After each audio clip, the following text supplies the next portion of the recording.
Hello Puggies and welcome to the Pug Life Show, brought to you by Pug Parties, because your pug deserves to be the best dressed pug at the party, and you can check out their outfits at pugparties.com. I'm your host Donna, and with me is my puggy co-host Rosie. In this week's episode, I'm talking to you about pug shaming and how I deal with people who think they have the right to voice their opinion about your pug, including how to deal with family members. But before we start, I want to remind you to subscribe to our newsletter in the show notes so you get advance notice of our next episode and much, much more. You must be wondering why I called this podcast "Calling My Pug Ugly" is as offensive as calling me fat. What was it that sparked the flash of pug mum indignation that then drove me to talk about this topic? Well, it was a post on Facebook in one of the many pug groups that I'm a member of, because I love talking to other pug parents and I definitely love seeing pictures of their adorable puggies living the life like only a pug can. In this post, there was a lady who was new to the group and had been asked to share a picture of a new pug puppy and to tell us a little bit about herself and a little cutie. Subsequently, this very excited and loving first-time pug parent shared a photo of her cute little pug puppy and added a comment that she was so happy to find people who understood what it was like to be an excited and passionate pug parent, because her own friends had not been so supportive, let alone excited for her. They had called her beautiful little pug puppy ugly, and other variations to that word that we've all heard before. And it upset her so much that she had stopped sharing and gushing about her new fur baby on her newsfeed for fear of receiving further similar commentary.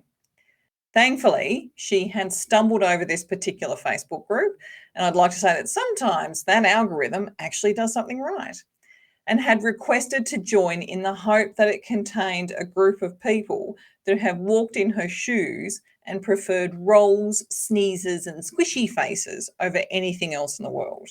And again, thankfully, she found a puggy safe haven. She found her grumble. I've shared on a previous episode 3 if you haven't heard it, about what happened to me when an ignorant person got the better of me and how long it took me to get back to my pug mum mojo. So as you can imagine, this post really upset me. For me, calling my pug, or any pug really, ugly is as offensive as calling me fat. But non-pug owners seem to think that they have the right to actively walk up to me or message me to share their unsolicited opinion. Now, I know that they would not appreciate me returning this favour if I was to take the same approach with their dog or their child.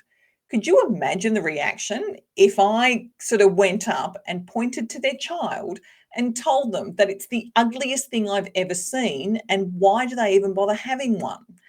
I'm sure fists would fly pretty damn quickly.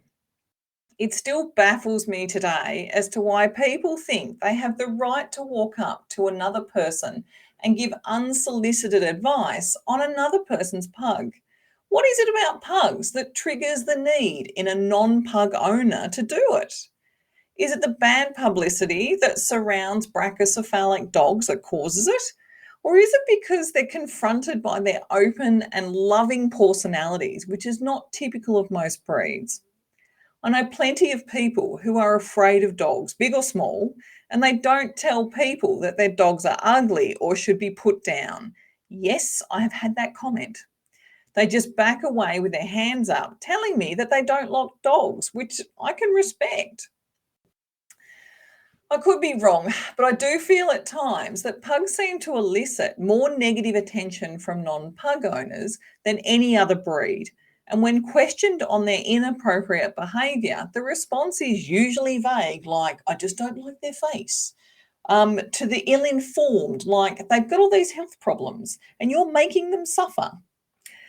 They can't tell me what the inverted commas suffering actually is. And I'm sure if you asked Rosie what that meant, she'd mention the lack of hourly treaties that she thinks that she should get. Now, there is little I can do about their beautiful faces, since that is a defining characteristic of what makes a pug a pug. And all I can do about the ill-informed is educate them on the difference between hype and reality. Every breed of dog has health issues associated with the breed. Some are just more widely publicised than others. And although there is nothing I can do about that lady's friends and family, what I can do is be there for her and let her feel welcome in a grumble that gets her passion and will love her pug without question.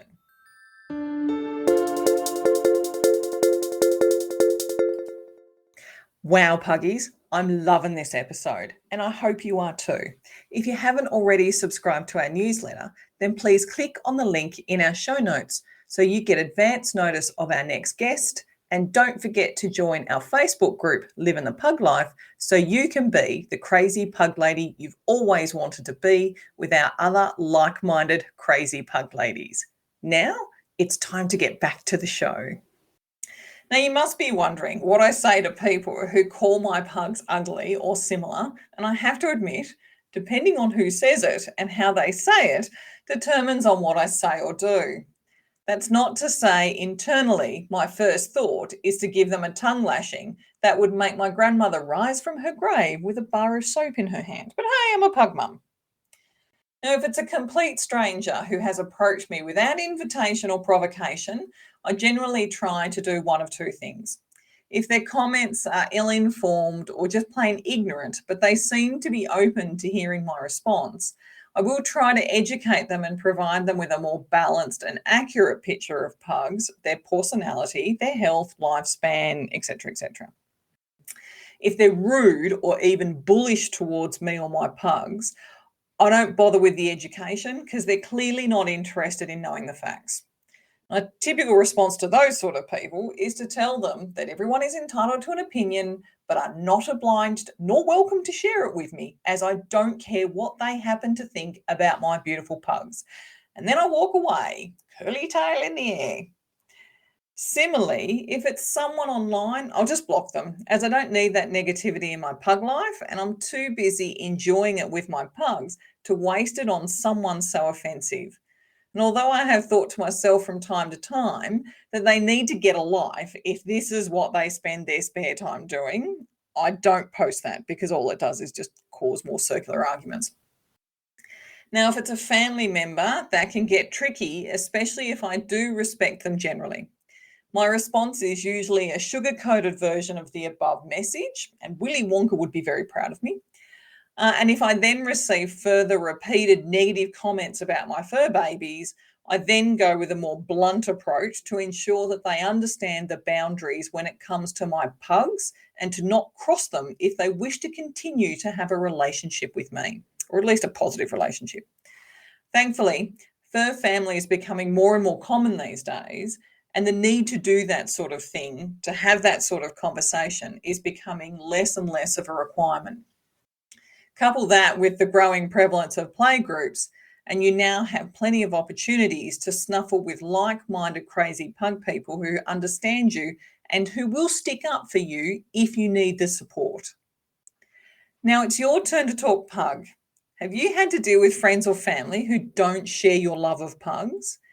Or have you been approached by a complete stranger who feels the need to express their opinion about your pug without you asking for it? I'd love to know how you handled it, so please share with us all about it over in our Facebook group, Living the Pug Life. Thank you very much for listening to this week's episode of the Pug Life Show. If you liked the episode or if you think it'll be useful for someone else, please leave a review over at podchaser.com. And if you've got any questions or want to tell us how much you loved the episode, then let me know over at our Facebook group, Living the Pug Life, where crazy pug ladies meet to talk all things pug.